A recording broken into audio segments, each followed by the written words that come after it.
Okay, let's talk about something positive. Every cause has their heroes. In politics, it could be Menzies or Chifley or Howard, depending on your stripe. In sport, maybe a Wally Lewis or a John Eales or a Stephen Kernahan. They are the ones who are seen through the lens of history as something very, very special. Now, we know that the freaks on the left, they hoist mass murderers like Che Guevara, Stalin and Mao up as their cultural icons. And the rest of us, those with brains like you and me, we celebrate the lives of Burke and Reagan and Thatcher and the contribution they've made to our civilisation. In the Australian freedom space, well, a lot of us, we also recognise the contribution of John Roskam. Roskam has been at the helm of the liberty-loving Institute of Public Affairs for 17 years. And he took it from a revered, but I have to say, a rather insular organisation and built it into a powerhouse of intellectual freedom. Under Roskam's stewardship, the IPA did the thinking and research for hundreds of members of Parliament. Believe me, I know how much they do behind the scenes. They were the voice of the angel perched on the right shoulder of Liberal MPs, offering a counter-narrative to the devils that were seducing them on the left. But I have to say that Roskam has been much more than an agitator or a thought leader. He's been an assiduous cultivator of people and of ideas. And unlike many others, he's not done this for any nefarious purpose. It's all being about furthering the cause of freedom. The IPA has provided opportunities for young people to join the cause of freedom. It's given them the platforms and the experience to develop their skills. It's helped them develop their intellect so that they could become the thought leaders of tomorrow. You'll be familiar with some of them. People like Gideon Rosner, who's a regular guest on this program and is among the most articulate of advocates for what we all cherish and actually what we want our future generations to experience and enjoy, just what we have. Now, I can't think of anyone who's done more, often behind the scenes I have to point out, to further the cause that I cherish, and I know that most of you do too, than the head of the IPA, John Roskam. He joins me now. John, I hope you're not too embarrassed by that introduction, but you fully deserve it. And yet, after 17 years, you've pulled the pin on being the boss of the IPA. Why? Oh, thank you, Cory, firstly, for your generosity. And can I say, our 8,000 members around Australia are honoured to count you as a member of the Institute of Public Affairs. And can I say thank you for everything you have done for the IPA and everything you've done for this country. But as you said, after 17 wonderful years as Executive Director, what I've decided is that I want to keep fighting for freedom, but in a different way. Will continue to be at the IPA full time, but I'll be devoting myself to, frankly, saving this once great country, to fighting for our culture, for our values, for our freedoms. We need people to write, people to think, people to communicate, and that's very much what I am looking forward to continuing to do at the IPA, but not as Executive Director.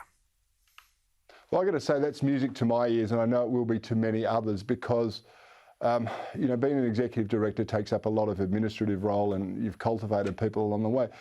But ultimately, we do need more warriors in this space, more thought leaders, and it just seems no matter how much you've done and how much others have contributed, we are still a long way from saving the country, as you put it.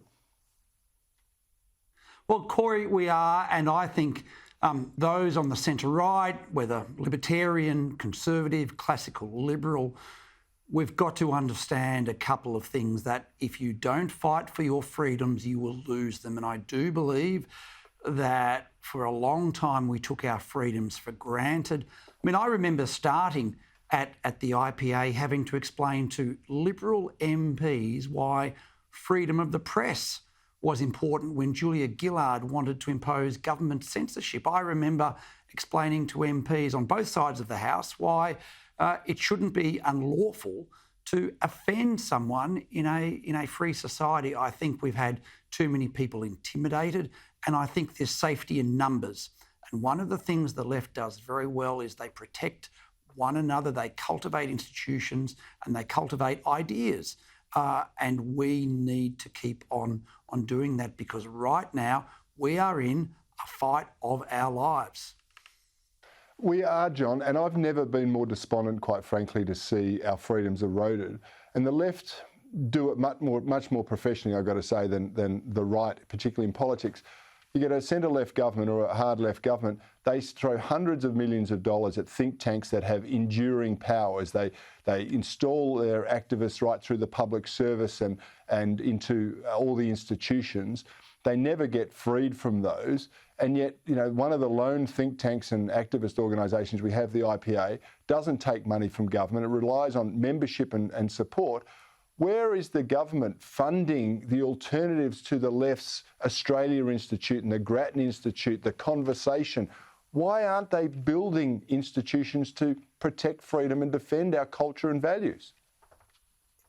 Well, that's right, Cory, and I think one of the great strengths of the IPA is that we don't seek and we don't take government funding. So for me, I don't see it so much as the government funding the left or the right. I think that is incredibly dangerous. What I do see is exactly what you have described, which is the government, and it happens under coalition governments, and sometimes it's exacerbated under Conservative governments, funding the opponents of our nation. The ABC gets $1 billion a year to propagate the idea that Australia is built on racism, on dispossession and genocide, and that is not the case. Australia is the greatest democracy in the world. So I don't think it's a question of the government giving money for projects and ideas and think tanks.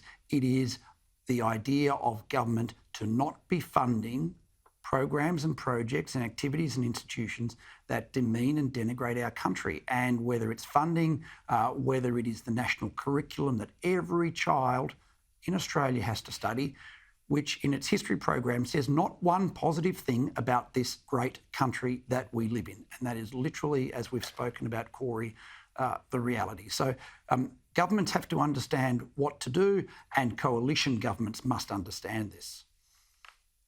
And that means the MPs have to be pre-selected who understand it and have some intellectual rigour and the capacity and the spine to stand up for it. And the government needs the courage to take on the vested interests, the ABC and the cultural left. John, just in the minute or so that I've got left, have we lost the culture war? Can we win it? What needs to be done from here? Well, we can only win it if we try to fight it. No battle is ever lost permanently, but it will be lost if we don't understand we are in for a battle. And ideas matter, and freedom is the greatest idea that will lead to human flourishing. So we have to understand that we can't sit on our hands, we can't take our fundamental freedoms for granted, and we must engage and we must fight and we must stand for what we believe, because we will win out. John Roskam, thanks so much for your time tonight. I hope you'll have more time to join me on Bernardi, maybe next year after a decent break. But I've got to say, you are a hero of the freedom movement, and I'm delighted that you are not going anywhere. In fact, you'll be reinvigorated. So watch out, you lefties. Thanks very much, John Roskam.